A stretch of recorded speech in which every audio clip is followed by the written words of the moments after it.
कुछ कर गुजरने का जुनून जब सिर चढ़ जाए तो आगे बढ़ने से कोई नहीं रोक सकता। ऐसे ही जुनूनी और मेहनती किसान हैं सहरसा जिला के मोहनपुर गांव के कन्हैया प्रसाद सिंह। जब से ये आत्मा से जुड़े हैं और ये जैविक पर इनका जोर ज़्यादा रहा है और हमेशा ये जैविक खेती पर लोगों को भी सुझाव देते हैं और हमेशा हम लोग का ये रहता है कि जब भी मैं इस क्षेत्र में आता हूँ तो कन्हैया सिंह से एक अपना नज़दीकी लगाव होने के कारण भी मैं यहाँ आता हूँ और इनसे कुछ सलाह भी लेता हूँ और इनसे कुछ मार्गदर्शन भी मिलता है, कुछ मार्गदर्शन मैं देता भी हूँ और ये हमेशा हमारे आत्मा से जुड़े हुए हैं और विभिन्न जगहों पे इनको मैं ले गया भी हूँ। ये हमारे द्वारा आत्मा के द्वारा सबौर कृषि विश्वविद्यालय के फिर यहाँ पे हमने यहाँ BA जो हमारा प्रशिक्षण कार्यक्रम चल रहा है वहाँ भी उनको मैंने प्रशिक्षण दिलाया है। कन्हैया पूरे साल मौसमी सब्जियों की खेती करते हैं। इनके पास कुल 5 एकड़ जमीन है जिस पर ये सब्जियों की खेती करते हैं। साग सब्जियों का हमारे भोजन में महत्वपूर्ण स्थान है। सब्जी भोजन में ऐसे पोषक तत्वों के स्रोत हैं जो हमारे स्वास्थ्य के लिए बहुत लाभकारी हैं और भोजन में स्वाद भी बढ़ाते हैं। कन्हैया कुमार अपने खेतों में कद्दू, करेला, खीरा और नेनुआ के साथ साथ पूरे साल खाने वाली सब्जियों का उत्पादन करते हैं। सब्जियों के साथ साथ कन्हैया गन्ना की खेती भी करते हैं। जिस जमीन पर खेती करना मुमकिन नहीं था उस जमीन पर कन्हैया की जिद और मेहनत से फसलें उगने लगीं। बलुआही जमीन को उत्पादन योग्य बनाकर कन्हैया अपने गांव के एकमात्र ऐसे किसान हैं जो गन्ना की खेती करते हैं। अपनी खेतों को जैविक खाद से खेती लायक बनाए, फिर उस पर शुरू किए खेती। सब्जी की खेती करने से पहले कन्हैया आत्मा से ट्रेनिंग लिए और फिर खेती शुरू किए।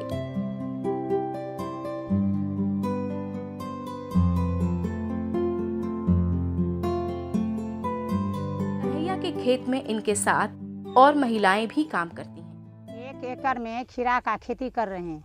मुनाफा लगभग अगर जैसे पड़ता है तो 30 हजार रखिए। आत्मा से पदाधिकारी लोग आते हैं, ननवीर जी आते हैं और रोहित जी आते हैं, बताते हैं कैसे खेती किया जाता है। खीरा का खेती कम से कम 20 साल से करते हैं। खीरा के बाद घैचा करते हैं, घैचा के बाद आप गोभी करते हैं।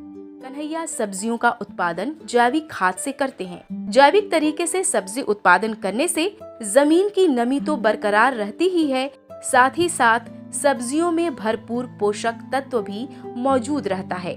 साथ ही रासायनिक तरीके से खेती महंगा पड़ता है जैविक खेती की तुलना में। जैविक खेती करना चाहिए। इसके लिए और किसान को भी हम यही सलाह देंगे कि वो जैविक खेती करे। उसे मिट्टी का सबसे पहले अपना संपत्ति तो बचेगा मिट्टी, उसके बाद उसके गुणवत्ता पर जो है सो मूल्य, बाजार मूल्य से रासायनिक रूप में जो उत्पादन होता है उससे कहीं ज़्यादा पैसा मिल जाता है। मिट्टी का स्वास्थ्य अच्छा रहता है। आप खाते हैं तो हम लोगों के लिए भी जो है सो लाभदायक है। कन्हैया हमेशा सब्जियों का अच्छे से ख्याल रखते हैं। जब जरूरत पड़ती है कुछ नई जानकारी इकट्ठा करने की तो कन्हैया पीछे नहीं रहते, बल्कि फौरन पहुंच जाते हैं आत्मा ऑफिस में। आत्मा के अधिकारी से संपर्क करने के लिए आत्मा के अधिकारी भी किसान कन्हैया के मनोबल को देखकर काफी खुश रहते हैं और समय समय पर इनके खेतों पर आकर इनको नई नई बातों को बताते हैं, नई नई जानकारियां देते हैं। कहीं कुछ कमी नजर आती है तो वो भी समझाते हैं।